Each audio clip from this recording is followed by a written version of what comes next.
Welcome to the PAES Lab. This is the 10th PAES Lab training video. In this video, we will introduce you to the PAES Performance Summary Report and teach you how to understand and use the assessment data it contains.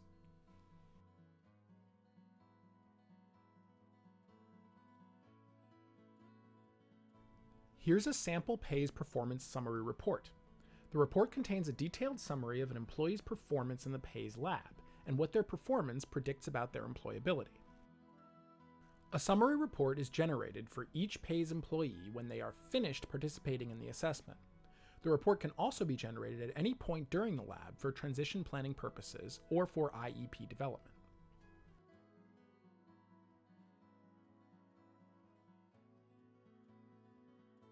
The report begins with general information about an employee's job performance.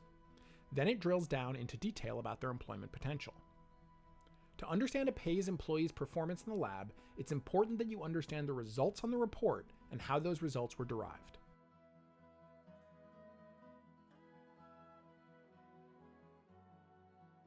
On the first page of the report, there's a summary of the quantity of work completed. Let's look at what each of these numbers represents. The total number of PAES jobs attempted is the number of jobs the employee attempted during their PAES lab employment. The total number of PAES jobs performed successfully is the number of jobs the employee performed successfully during the PAES lab. Attendance, hours present for PAES, indicates how many hours the employee spent in the PAES lab. The final data point, amount of production standards met, is a little more complex. This percentage represents how well the employee's productivity compares to the expectation of 2.5 jobs per hour. In other words, this score is another way of measuring work rate. It should be noted that this percentage score is not useful as a measure of progress, as work rate tends not to improve significantly over time. Below the quantity of work completed section, there's a section for aptitude scores. These aptitude scores describe overall potential for employment in jobs that correspond with each of the 5 PAES components. Aptitude scores are calculated from the scores that are recorded for quality, work rate, assistance, and trials. Once they're calculated, they're divided into a 3-star system. Aptitude scores above 70% indicate an employee may be ready for semi-competitive employment in certain entry-level jobs without necessarily requiring support. Aptitude scores between 30 and 70% indicate a need for additional job skills training or supported work experience. Aptitude scores below 30% indicate a need for ongoing job training or supported unpaid work experience. These sample aptitude scores have been assigned their corresponding stars. Remember, aptitude scores only provide a meaningful measure of employment potential under the following conditions. A minimum of 8 jobs were performed successfully in the specified component. PAES scoring rules were followed correctly to assign scores for assistance, quality, work rate, and trials. And PAES software scoring rules were followed correctly as scores were entered in the scoring software.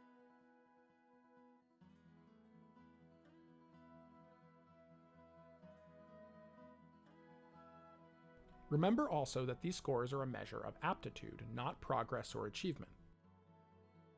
Aptitude by definition tends to remain stable over time, ruling out the use of aptitude scores as a measure of progress or achievement.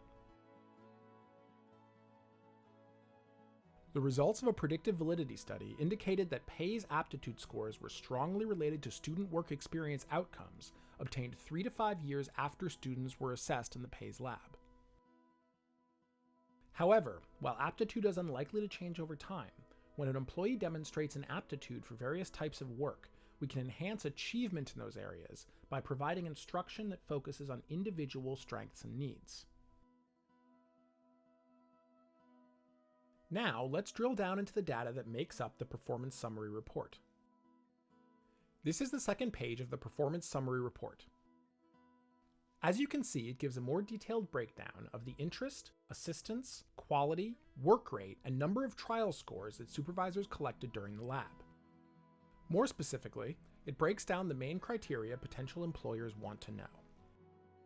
It breaks down the employee's interest in each job by component, the maximum amount of assistance an employee needed for jobs in each component, the quality of work the employee performed, how long it took them to complete the job, and how many times they had to attempt the job to get it right. Each aptitude score on the first page of the performance summary report is based on the composite scores for assistance, quality, work rate, and trials in the corresponding component.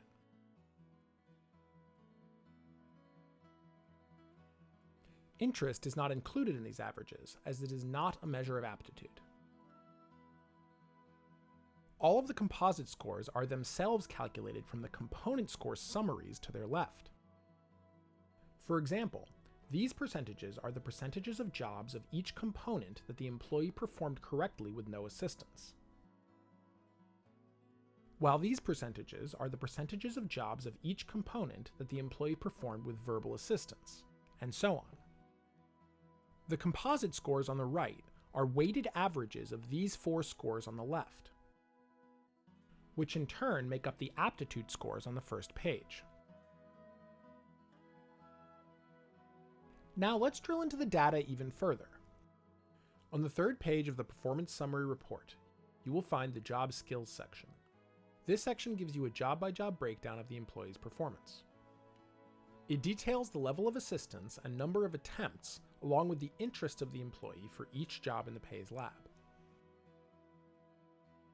The job skills section is divided up by component, 1 page per component. Each page contains every job for that component.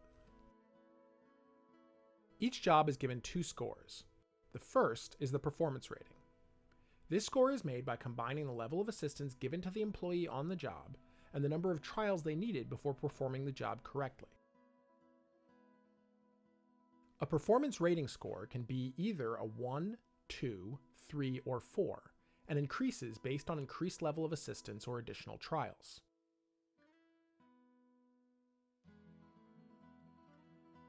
The second score is simply the employee's interest in the job.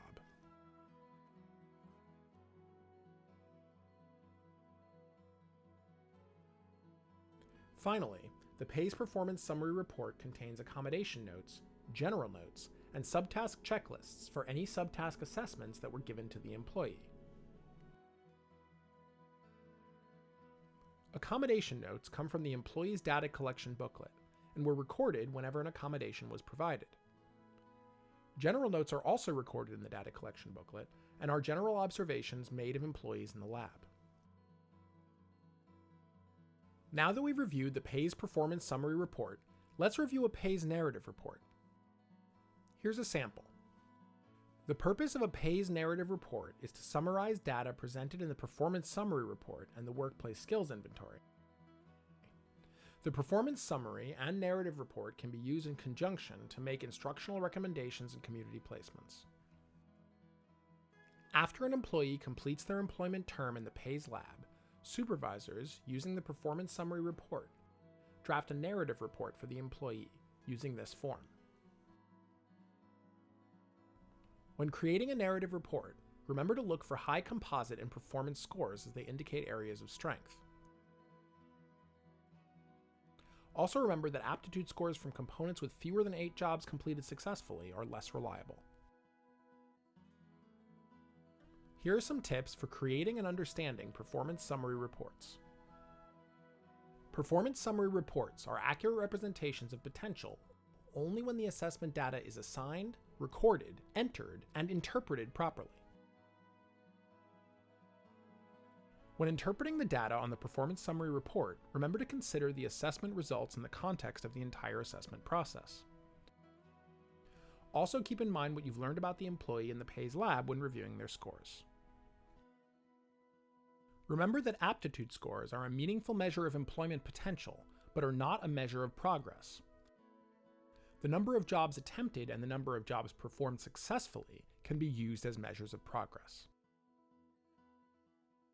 Finally, remember that assessment results provide a more accurate representation of the performance of an employee when the employee has had the opportunity to attempt each Level 1 baseline job and had a baseline assessment, the employee has had the opportunity to attempt higher level jobs in units in which they demonstrated potential, the employee worked as much as possible in different PAES components each day, accommodations and modifications were given when necessary to make it possible for employees to perform jobs that they wouldn't have been able to perform otherwise, and those accommodations were described in the data collection booklet and entered into the scoring software.